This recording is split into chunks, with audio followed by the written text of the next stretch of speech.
அனைவருக்கும் அன்பான வணக்கங்கள். இது மகா பெரியவா ஆன்மீகம் யூடியூப் சேனல். பண வரவிற்கு, கடன் தீர்வதற்கு இந்த ஒரு பொருள் உங்கள் வீட்டு பூஜை அறையில் இருந்தால் போதும். அதிலும் குறிப்பாக வெள்ளிக்கிழமை, பௌர்ணமி, செவ்வாய்க்கிழமை இதை போன்ற நாட்களில் இந்த இலையை நீங்கள் வாங்கி மகாலட்சுமி தாயாருக்கு அல்லது குபேரருக்கு அல்லது உங்கள் குலதெய்வத்துக்கு அணிவித்து நெய் தீபம் ஏற்றி மனதார வழிபாடு செஞ்சால் போதுங்க. கண்டிப்பாக நீங்கள் நினைத்து பார்க்க முடியாத அளவிற்கு உங்களுக்கு பணவரவு உண்டாகும். ரொம்ப ரொம்ப எளிதாக கிடைக்கக்கூடிய பொருள். அதிகபட்சம் 5லேருந்து 10 ரூபாய் இருந்தால் கூட போதும், உங்களால் நிச்சயமாக வாங்க முடியும். அது என்ன பொருள், எப்படி வழிபாடு செய்யணும், எதனால் அதற்கு இவ்வளவு தன ஆகர்ஷண சக்தி இருக்குது அப்படிங்கிறத நாம் இந்த பதிவில் தெரிஞ்சுக்கலாம்.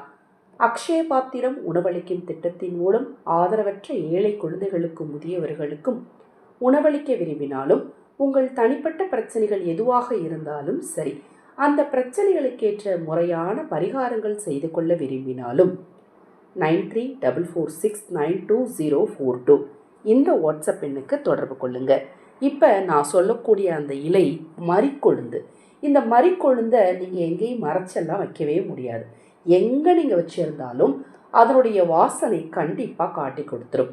அதிலும் குறிப்பாக தை, மாசி, பங்குனி, சித்திரை திருவிழா மதுரையில் ரொம்ப வெகு விமர்சையாக நடக்கும். அந்த சித்திரை திருவிழா முடிகிற வரைக்குமே இந்த மறிக்கொழுந்து எல்லா பூக்கடைகள்லையுமே கண்டிப்பாக கிடைக்குங்க. நீங்கள் உங்கள் பூக்கார்கிட்ட சொல்லி கூட வச்சு அந்த மறிக்கொழுந்தை சிறிதளவு வாங்கி உங்கள் வீட்டு பூஜை அறையில் இப்போ நான் சொன்ன மாதிரி மகாலட்சுமி தாயாருக்கு அல்லது குபேரருக்கு அல்லது உங்கள் குலதெய்வத்துக்கு அணிவித்து பாலை பிரசாதமாக வைத்து நெய் தீபம் ஏற்றணும்.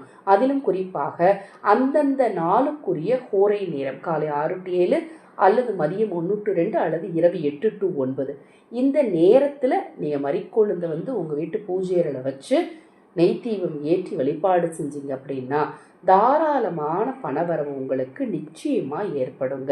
மிக எளிதாக கிடைக்கக்கூடிய இந்த மறிக்கொழுந்தை வச்சு இப்போ நான் சொல்லக்கூடிய இந்த பரிகாரத்தை தவறாமல் செய்யுங்க.